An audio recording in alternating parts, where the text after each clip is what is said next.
Chứ vô tờ bật chốc này nè à chứ mô nó tờ chặt trong này vô chốc nhì ô nó sweet và cái đấy nó cho chặt đi rồi chặt chụp pu lại chụp pu như tờ bật chốc ô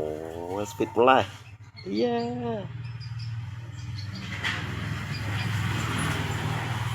sweet cho dễ giờ giờ chọc này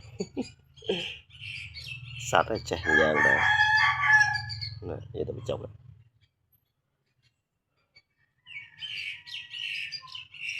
cái chặt này cái chặt chặt này chặt lại chụp pu vô một bật chốc